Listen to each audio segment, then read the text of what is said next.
오늘이 말복이라고 해요. 그래서 그런지 참 많이 덥습니다. 네, 여러분 좀 시원한 수박 이야기 좀 해드리겠습니다. 장터에 나갔더니 경상도에서 오신 수박 장사 아저씨가 수박을 팝니다. 수박 사이소, 여 한번 묵어 보이소. 둘이 먹다가 하나가 뒤져도 모릅니다. 그러자 옆에 있던 전라도에서 오신 수박 장수 아저씨가 소리칩니다. 아따, 한번 묵어 보란께요. 꿀수박이요. 3만 원에 팔던 거 2만 원에 팔아불어. 싸게 오란께요. 옆에 있던 충청도에서 오신 수박 장사 아저씨는 한마디도 하지 않습니다. 그래서 지나가던 아저씨가 되려 묻습니다. 이 수박 파는 거예요? 딱 파는 거니까 내놓겠죠. 수박 맛있어요? 별맛이 있겠슈. 수박이 수박 맛이지. 근데 이거 얼마예요? 대충 줘요. 손님이 잘 알지. 우리 같은 농사꾼이 뭐 알간디? 손님이 지갑에서 10,000원 내고 수박을 가져가려고 하니까 도로 뺏으면서 냅둬요, 소나 갖다 먹이게. 머쓱해진 손님이 10,000원짜리 하나를 더 내미니까 그제야 빙긋이 웃으면서 가져가요. 소가 껍데기나 먹지 알맹이는 못 간디요. 집에 와서 수박을 먹어보니까 맛이 영 아닙니다. 화가 난 손님이 수박을 들고 찾아가서 따져 묻습니다. 아니, 이거 덜 익었잖아요. 단맛도 없고. 물러줘요. 충청도 수박 아저씨가 능청스럽게 대꾸합니다. 아이고 참, 단 게 먹고 싶으면 뭘 놓고 수박 사 먹는디야? 꿀 사다가 물 타 먹지. 여러분, 정말 더운 계절입니다. 덥다 그러면 더 더워지니까요. 우리 조금만 더 마음을 느긋하게 잡수시고, 제가 늘 말씀드리잖아요. 죽겠다 그러지 마시고 조금만 더 길게 하시자고요. 죽게 있습니다. 죽게 있다. 이 더위도 죽게 있는 줄 믿습니다. 자, 우리 앞뒤 좌우 믿음의 가족들에게 우리 더워도 조금만 참읍시다. 그렇게 인사해 주세요.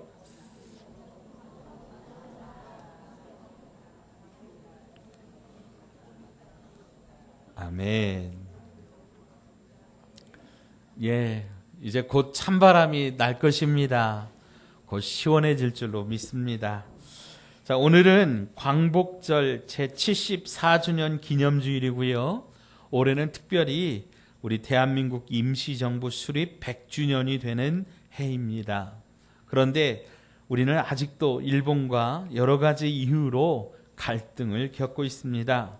최근에 일어난 여러 가지 일들, 일본이 수출 우대국 화이트 리스트에서 한국을 제외하고 또 반도체를 만드는 주 재료에 대한 수출 규제로 인해서 한국과 일본의 관계가 그 어느 때보다도 위기감이 고조되고 있는 그러한 시점입니다. 그 가운데 맞이한 광복절 기념주일인 오늘, 용서는 하되 잊지는 말아야 됩니다 라고 하는 제목으로 함께 말씀을 나누고자 합니다. 자, 따라서 하십시다. 용서는 하되 잊지는 말아야 합니다. 이 말은 세계 제1차 대전 때 희생당한 유대인들을 기념하는 홀로코스트 전시관 그 벽에 새겨진 글이라고 해요.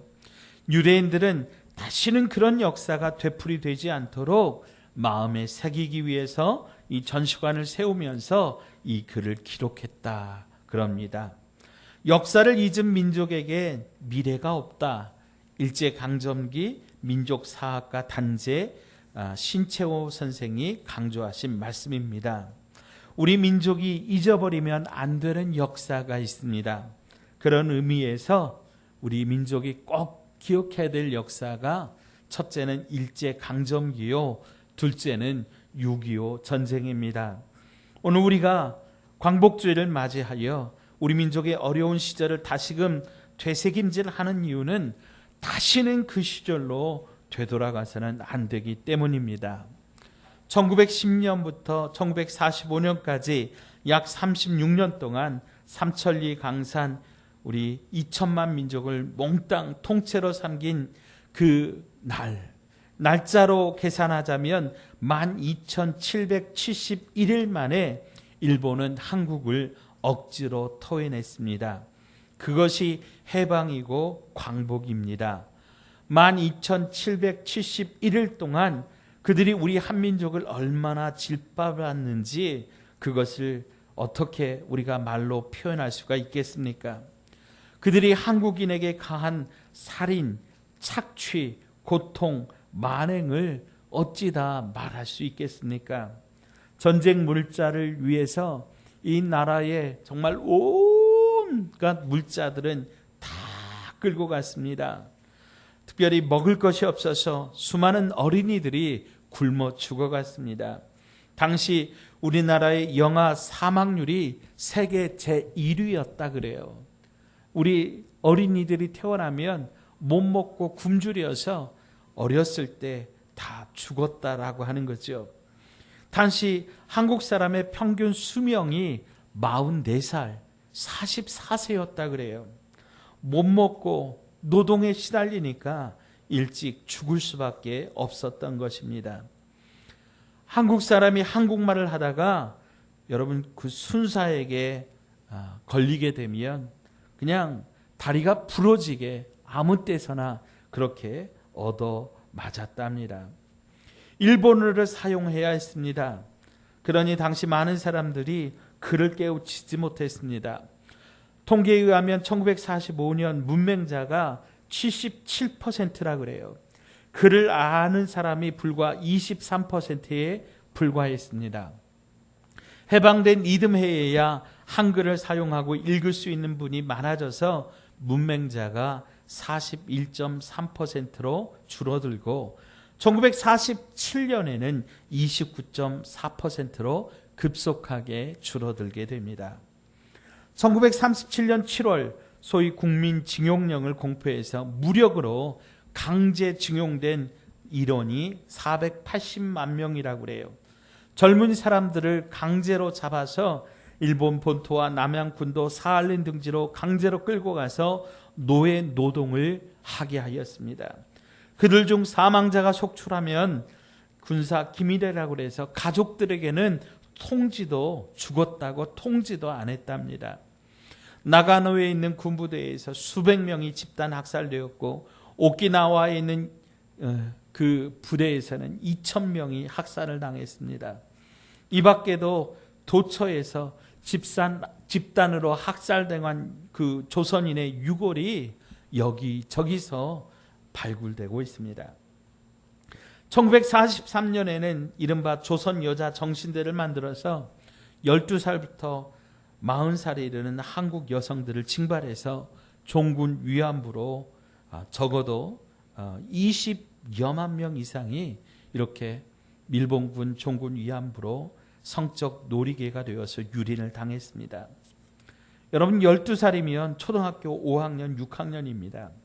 그런 어린아이들을 강제로 그렇게 전쟁터로 내보낸 겁니다. 1940년부터 44년까지 남태평양 파푸뉴기니의 라바울에서 일본군 위안부 생활을 한 박옥년 할머니가 있습니다. 2011년 92세의 나이로 작고하셨는데요. 이분의 그 위안부 생활을 담은 그 수기에 보면 이런 이야기가 나와요. 오전 7시부터 오후 4시까지는 사병들을 상대했답니다. 오후 4시부터 7시까지는 하사관들이 들어왔답니다. 오후 7시부터 밤 10시까지는 장교들이 들어왔답니다. 그래서 하루에 적은 날에는 20명, 많은 날에는 30명 이상 넘게 들어왔답니다. 그러니까 아침 7시부터 밤 10시까지 15시간 30명 이상, 여러분 12살입니다. 상상할 수 있는 일입니까? 이렇게 짓밟힌 겁니다. 정말로 끔찍한 이야기입니다. 1944년 징용제를 실시해서 약 21만여 명의 한국 청년들이 강제로 징집되어서 전선에 투입되어서 총알바지가 되었습니다.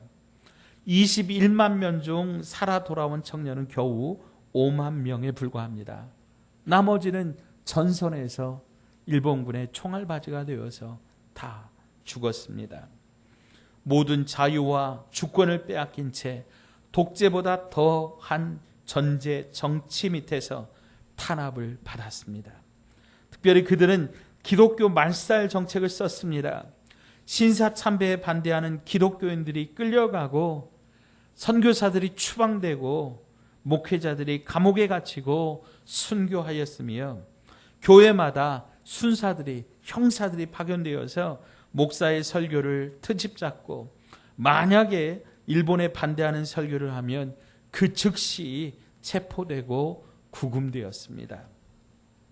신민회를 비롯하여 민족 계몽운동과 독립운동에 앞장섰던 기독교 지도자들을 체포하여 탄압한 105인 사건으로 많은 교회와 기독교인들이 박해를 받았고 감옥에서 옥고를 치르다가 순교하게 되었습니다.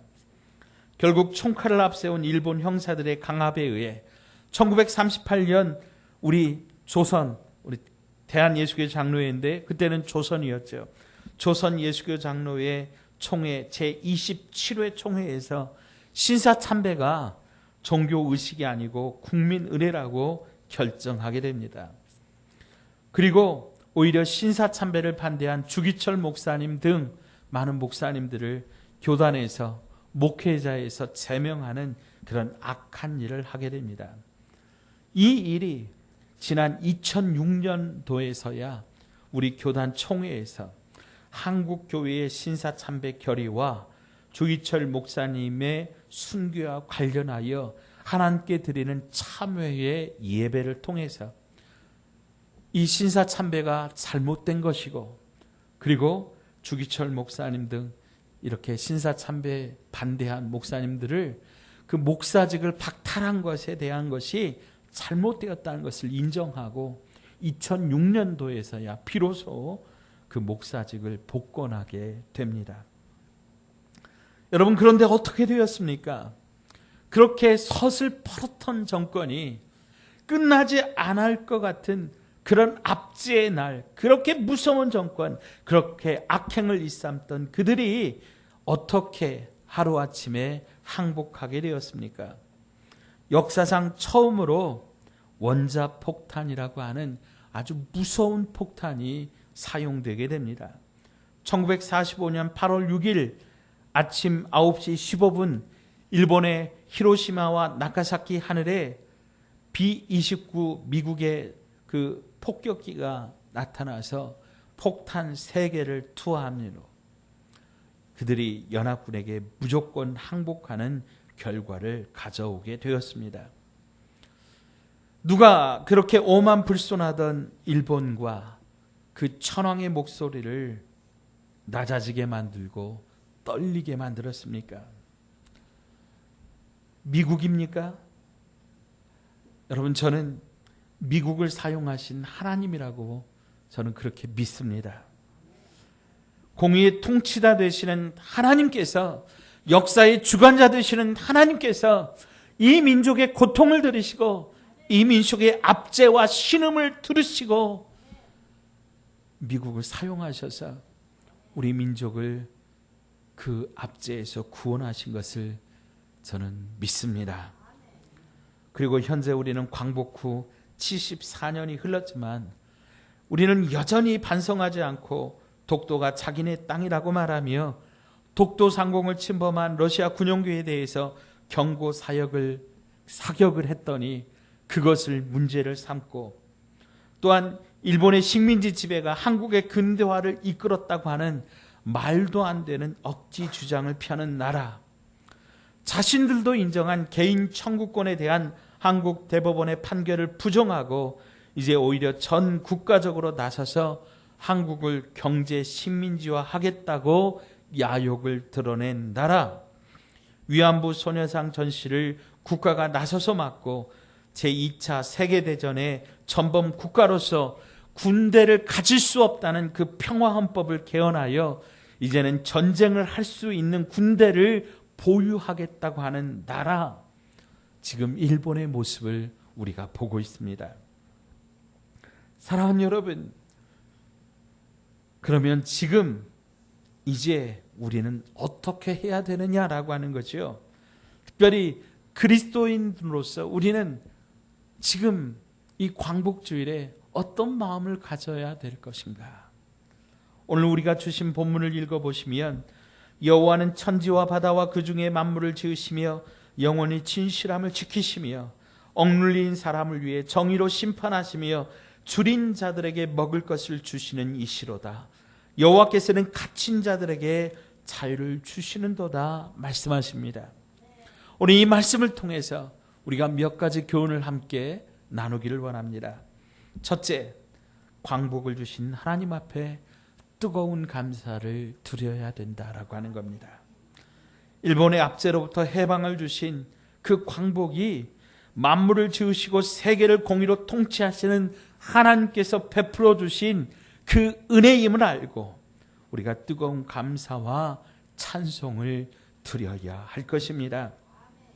영원히 진실함을 지키시는 하나님께서 억눌린 사람들을 위해 정의로 심판하시며 줄인 자에게 먹을 것을 주시는 하나님께서, 갇힌 자에게 자유를 주시는 하나님께서 우리에게 자유를 주시고 먹을 것을 주신 것입니다. 참으로 원통하고 비통하고 억울하여 오직 하나님께만 하소연할 수밖에 없었던 이 민족의 기도를 들으시사 하나님께서 우리에게 광복의 은혜를 베풀어 주신 것입니다. 그러므로 이제 우리는 광복절이 될 때마다 하나님께서 주신 자유를 감사하며 하나님 앞에 기뻐하는 저와 여러분 되시기를 주님의 이름으로 축원드립니다. 둘째로, 압제당하는 자, 고난당하는 자, 갇힌 자, 약한 자를 돌아볼 줄 알아야 된다라고 하는 겁니다. 최근에 SNS를 뜨겁게 달군 한 사건이 있었습니다. 감자밭인지 고구마밭인지 전라도 사투리를 쓰는 한 한국인이 이제 장갑을 달라고 하는 외국인 노동자를 향하여 욕설을 퍼붓고 폭력을 행사하는 그런 장면이었습니다. 글쎄요, 아마도 보여지는 모습이 단편적이기 때문에 분명 그분의 이야기를 들어보면 그럴 만한 이유가 있을 것입니다. 그런데 우리가 잊어버리면 안 되는 것은 우리도 그렇게 해외 노동자로 나가서 돈을 벌던 사람들이었다라고 하는 거예요. 아니, 앞에서 말씀드린 것처럼 일제 강점기에는 강제로 끌려가서 매 맞으면서 그렇게 억울하게 노동을 하다가 죽은 사람들이 부지기수였다라고 하는 거예요. 그러면 이제 우리는 좀 달랐으면 합니다. 개구리 올챙이적 시절 생각 못한다고 그렇게 업신여기고 핍박하고 조롱할 것이 아니라 그들을 인격적으로 대접하며 그들에게 아량을 베풀 줄 알며 특별히 그들에게 주님의 사랑을 나누어 준다면 분명 주님께서 우리를 칭찬하시리라 믿습니다. 그리고 우리가 누리는 이 지위가, 우리가 누리는 이 행복이 계속되도록 하나님께서 역사하실 줄로 믿습니다. 자, 그리고 이제 세 번째, 지금 일어나는 일본의 만행과 그들을 어떻게 생각할 것인가, 특별히 그리스도인으로서 우리가 어떻게 해야 되는가라고 하는 것입니다. 사랑하는 여러분, 우리가 일제강점기 그 억울함 가운데 있을 때나 지금 현재나 심판은 오직 하나님 앞에 있음을 믿으시기 바랍니다. 하나님께서 온 우주를 다스리십니다. 하나님께서 이 나라를 다스리시고 하나님께서 일본도 다스릴 줄로 믿으시기 바랍니다. 하나님께서 공의로 심판할 것을 믿으시기 바랍니다. 그리고 그리스도인으로서 우리는 일본을 용서해야 합니다. 그러나 잊으면 안 됩니다. 우리가 당했던 그 모든 고난과 아픔을 잊으면 안 됩니다. 우리 민족의 아픈 과거를 딛고 미래로 나아가되 그리스도의 사랑을 품고 그들을 위해서 기도해야 될 줄로 믿습니다. 젊은 사람들이 노 재팬, 노 아베, 일본 가지도 말고 일본 물건 쓰지도 말고 그렇게 하자, 그런 운동들을 막 벌이고 있어요. 여러분, 그런데 우리 그리스도인들은 거기서 끝나면 되는 것이 아니라고 저는 생각합니다. 특별히 오만방자한 저들, 자기들이 무엇을 잘못하는지 알지 못하는 저들을 하나님께서 긍휼히 여기시도록, 저들의 죄악을 하나님 용서하시도록 아베 수상과 정치권 세력들이 바른 판단을 하고 한국과 협력하여 상생하는 미래 관계를, 한일 관계를 만들어 나갈 수 있도록 하나님 앞에 우리가 기도하며 엎드려야 될 줄로 믿습니다. 그래서 여러분, 오늘 말씀의 제목처럼 우리가 용서는 해야 합니다. 하나님께서 저들을 용서하시도록 우리가 중보하고 기도해야 됩니다. 그러나 반드시 잊지는 말아야 됩니다. 우리가 이 쓰라린 상처를 잊어버리지 말고 우리가 마음에 새기며 우리가 누군가에게 또한 그런 상처를 주는 사람이 되지 말고 우리는 아량을 베풀어주고 사랑을 베풀어주는 사람이 되며 더불어 나아가 앞으로 한일 관계를 위하여 하나님께서 심판하시고 하나님께서 반드시 공의로 갚아주시기 때문에 하나님, 저들을 용서하시고 회개하고 돌이켜서 한일 관계가 바람직한 관계가 될 수 있도록, 서로가 서로를 상생으로 이끌어주는 그런 관계가 될 수 있도록 하나님이 이 땅을, 하나님이 일본을 하나님 다스리시고 통치하여 달라고 그렇게 함께 기도해야 될 줄로 믿습니다. 기도하겠습니다. 하나님 아버지, 이 땅에 광복의 기쁨을 주심을 감사드립니다. 우리가 누리는 이 자유가 방종이 되지 않도록 하나님 겸손하게 하여 주시옵소서. 특별히 약한 자들을 돌아보게 하여 주옵시고 지금 이 어려운 한일 관계가 잘 회복되어서 서로가 서로를 상생하고 이끌어주는 미래 지향적 관계로 이루어 나가게 하여 주시옵소서. 하나님, 공의와 정의로 다스려 주시고 사랑과 은혜를 베풀어 주시옵소서. 우리 주 예수님의 이름으로 간절히 기도하옵나이다. 아멘.